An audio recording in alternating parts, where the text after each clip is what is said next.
Good. It's really nice to be here with you. So here's the question that I've been asking hundreds of people for the last several years. What does it take to get really good at something? So that question has everything to do with two big issues that teachers of all kinds worry about. Classroom teachers, but also after-school teachers, and parents, who are, of course, kids' first teachers. The first issue we worry so much about is what makes young people really want to take up a learning challenge. And the second is, what do young people need to practice in order to master the knowledge, the skills, and the habits that they're going to need throughout their lives? What do they need to practice, and how do they need to practice it? So one of the reasons that these two big issues pose such intractable problems for us adults is that at the core, they're really about youth taking ownership of their own learning. And we just can't do that for them.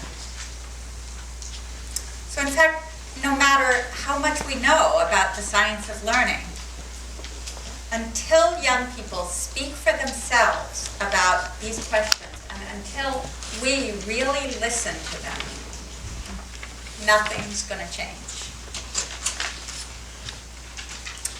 That listening is at the core of what we do in our work at What Kids Can Do. So let's hear from kids themselves what they are thinking about their motivation and their mastery. Joshua is a grade 9 student from Chicago who used to hang around and watch while his uncle, who was a building contractor, worked on a computer to make the designs for his construction work.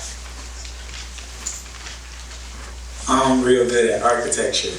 I design them like I could draw out the layout and stuff of a building, like make electrical wires and the layout and stuff like that. Well, one day my uncle was on the computer on the architecture program, and I liked what he was doing, so I was like, can I do it? And then once I tried it, I liked it.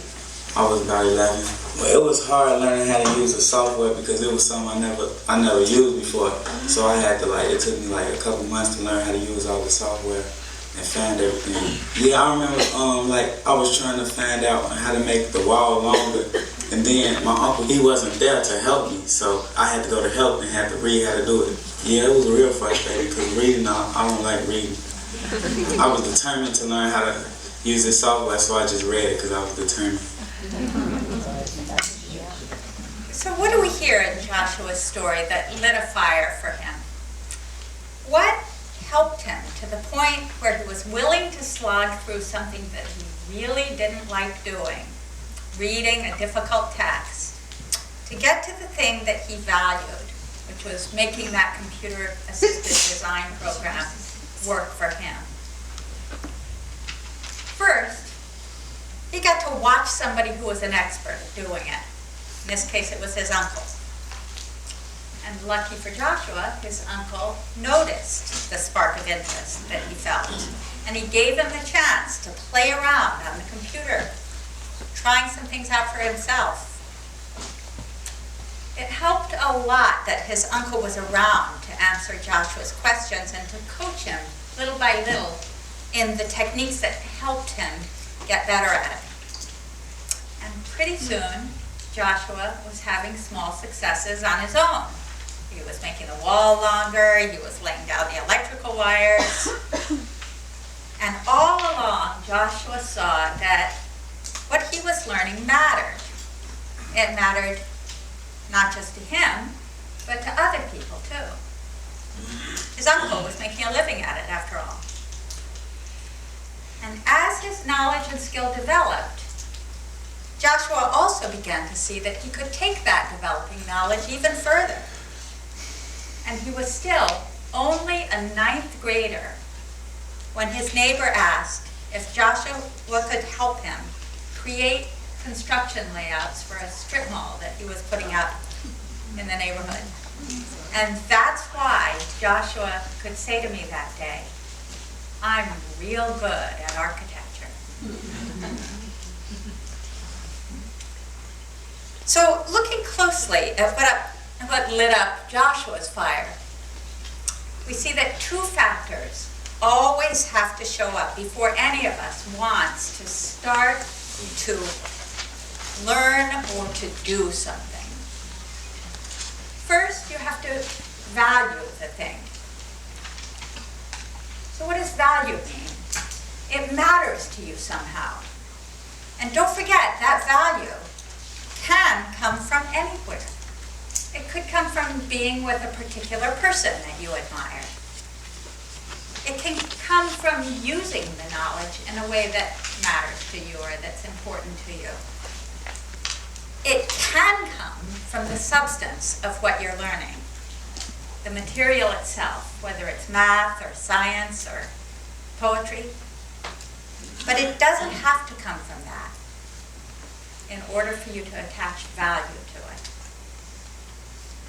So at the same time, in order to want to do something, you also have to expect that you can succeed at what you're trying to do. So that combination is what makes us all want to do something and to keep at it when it gets hard. The huge insight the kids and I got from this is that motivation isn't something that you have at the start. It's the product of these two other factors. And any time we listen closely to people talking about wanting to learn something, we hear these two factors of value and expectation come up. And remember, if either factor is zero, the product is going to be zero. So in our research, we started by asking kids to tell us what they were already good at and how they got that way. What was it that they valued? What made them believe that they could succeed at? We saw Joshua, for example, admiring what his uncle could do. And we saw how step by step his uncle helped him expect that he could do it too. Like Joshua, and in fact, like all of us, kids draw on their own experiences to construct a story about what they do or don't want to learn, and what they can or can't succeed at. And when we learn enough about those experiences and those stories, we can support young people as they practice the things that matter to us and matter to them. So let's hear what kids told me when I asked what helped them try a challenging task and stick with it on the way to getting good at it.